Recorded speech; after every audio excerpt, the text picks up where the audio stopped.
3 more episodes of the Legend of Vox Machina dropped. Let's talk about them, with spoilers. If you're new to my channel and these episode reviews, I'm Billy. I'm a creator who jumped into Critical Role with Campaign 2, so I'm coming into these episodes without knowing much about Campaign 1 or Vox Machina in general. Let's get right into episode 7. The episode starts off with young Percival and Cassandra, which young Percival is a pretty good rap name, by the way.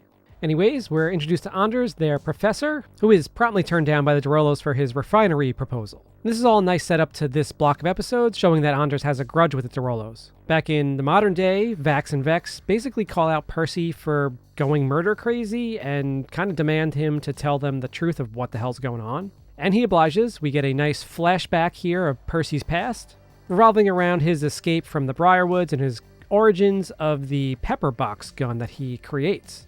It basically came from nightmares and visions of revenge from Percy. And we get to learn the names on each barrel of the gun. Professor Anders, Anna Ripley, both of the Briarwoods, Silas and Delilah, and Kieran Stonefell. And you may have missed when Percy mentioned Stonefell because it was pretty quick, but the name actually on the barrel disappeared, so it seems to be some type of magical etch that disappears when that person actually dies. So to me, this shows that Percy actually killed someone prior to the events of the show, and to maybe even Vox Machina, because basically one is missing. And I mentioned this in my last video for episodes 4 through 6, that this really reminds me of Arya Stark's kill list, and I think it sets up a nice arc for Percy in general. My guess is that Percy's revenge for all these people are eventually fulfilled, and this sets up a nice arc for Percy, what happens after he manages to kill all of these people. And hopefully that brings an explanation of what the hell is actually going on with Percy. Percy's eyes and voice changes, his whole demeanor is different. I don't really know what's going on with the mask other than it's kind of cool. But does Percy sever his relationship with whatever type of entity latched onto him because of his thirst for revenge? Especially once it's done and over with? Does Percy need to keep going to that crazy place? And please don't tell me if you know from watching Campaign 1. I don't want this to be spoiled for me. For the rest of the episode, the plan is basically for Scanlan to create a diversion. Well, a plan pushed on by Scanlan. But to create a diversion so that the rest of the group can go and save Percy's sister Cassandra. Scanlan's plan is to get over to one of the keeps and create a big diversion by taking a bunch of random potions that he has that he doesn't know what they do. He creates a fire and runs into Vedmire, but manages to escape. This leaves just enough time for Percy to run into Anders and his sister Cassandra, who promptly slits Cassandra's throat. Quite the way to end the episode. Episode 7 was a good one with some nice backstory and some action, and I'll talk more about Scanlan in my final thoughts section. Episode 8 starts off with Pike still looking for the Everlight, but constantly being pulled into darkness. Back over to the action, Cassandra is seemingly dying from her slit throat. Keyleth runs in and attempts to save her by working some magic. All the while, Percy is fighting a bunch of suits of armor that Anders brought to life. Eventually, the rest of the group makes their way over to Percy to help him in this battle. Luckily, Keyleth brings back Cassandra after a great fake out. I've got to admit, I thought she failed at this. The whole scene, the music, Keyleth's demeanor, all of a sudden, bam, Cassandra jumps up. It was a pretty good jump scare. It got me pretty well. But back over to the battle, Grog gets charmed and is ordered to kill Vox Machina. And quickly we're back to Pike, who is speaking with the Everlight, who actually tells her that lies will not lead her back.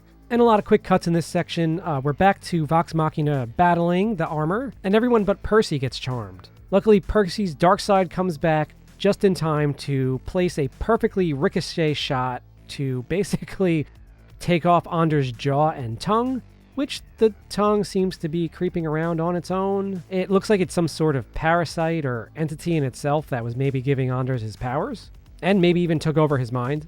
And Percy's definitely taken over center stage since episode 3 started. I'm really enjoying all the attention to his character thus far. He's definitely been my favorite. And I like how his dark powers seem to only show up when Percy's desperate or super angry, so it doesn't leave him OP at all times. A few more quick scenes. We get Percy and Cassandra seeing each other for the first time in years. We have Delilah Briarwood basically raising the dead to go after Vox Machina. Back over to Pike, the Everlight teaching her that basically any path could be a holy one. She asks Pike, "Who are you?" Which is basically saying, stop lying to yourself, Pike. And we finish off the episode with Scanlan making his way back to Vox Machina and warning them of the horde of undead that has been raised. I thought this was a good episode overall. We got a lot of action and a nice setup for episode 9. Episode 9, we flash back to the Briarwoods basically becoming evil, I guess. Delilah is looking to save her husband Silas by using some evil tone from some creepy crypt, summoning some evil, what looks like blood magic to turn Silas into a vampire and keeping him from dying. And this is magic from the Whispered One, who, when I saw the skull face kind of entity thing, I thought of Vecna, which, yes, I know a little bit about Vecna from D&D and Critical Role, and I guess they can't really say Vecna because he's actually copywritten by Wizards of the Coast and D&D. And I like this sequence as it sort of gave the Briarwoods a reason for doing all the things that they're doing. Up until now, they've sort of just been the bad guys because the series needs one. I still don't completely understand their motivations, but I guess they're now servants of the Whispered One. And I guess that is enough, especially because this is a show based off a D&D campaign, that this is why they're evil. They're the servants of an evil god or deity. I appreciate the sequence for its backstory. The episode mostly deals with Vox and their fight against a horde of undead with the rebels. After a nice reunion between Percy and Archie saves Scanlan, only to have Vedmire cut his body in half. We see more development from Keyleth as she basically steps up and casts Blizzaga on the horde of undead, which buys all the survivors some more time, and Vax confesses his love to her a few scenes later. When everything's looking really dour, Pike actually makes her return as an astral projection, summoning Holy Light and basically kicking undead ass. She enchants everyone's weapons with Holy and basically summons a Holy Lightning Blast that kills everything there. The Briarwoods, seeing everything sort of fall apart, decide to accelerate their plan, whatever that means. And after their victory against the undead and Vedmire, the group makes their way into the catacombs of the castle via a secret passage that Percy knows. Eventually stumbling into the dungeons, they see a woman in a cell who says that she can help them find the Briarwoods, as long as they free her from her cell. Percy recognizes this person and, transforming, offers some freedom of his own, death by pepperbox. I think this is probably the person Anna Ripley who was mentioned back in episode 7, one of the names on a barrel of Percy's gun. But the episode ends here and I really just wanted to see more. It was a great cliffhanger. I thought this was a great episode. We got Briarwood backstory, fighting, death, the glorious return of Pike, a great cliffhanger, and hell, I didn't even mind Scanlan's song when he was throwing grog. That was a pretty cool moment. Let's get into my final thoughts.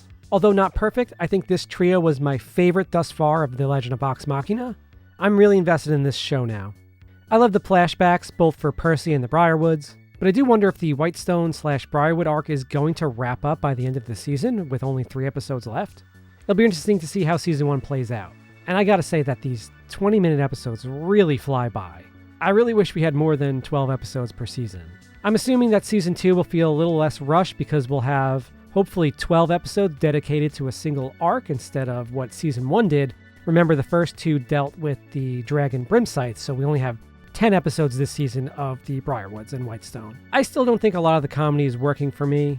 It is what it is. I get that Scanlan's a bard, and basically every sentence that comes out of his mouth is an innuendo. And performance-wise, I still think Sam Scanlan and Marisha's Keyleth leave a lot to be desired. And I think I've kind of honed into what I think my issues have been.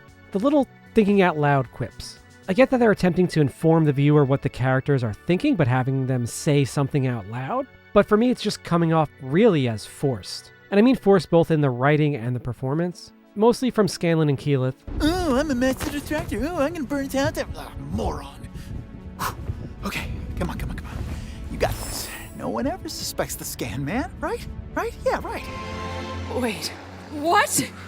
Now? I mean, this is like the worst time! But overall, these were pretty minor gripes for the episodes as a whole. I really enjoyed them. We got to see a lot more action in these 3 episodes, but I still kind of feel like the action in the series overall hasn't been that impressive. I guess I've been waiting for another duel type sequence like we got in episode 3 with Vox Machina versus the Briarwoods. I thought that was really fun. But anyways, I'm still saving a review score for the season as a whole when I create that video. I will say that episodes 7 through 9 were a ton of fun and just great overall. Let me know what you thought of episodes 7 through 9 of The Legend of Vox Machina, and if you agree or disagree with my opinions. And make sure to like this video and subscribe to my channel for more. Until next time, see ya.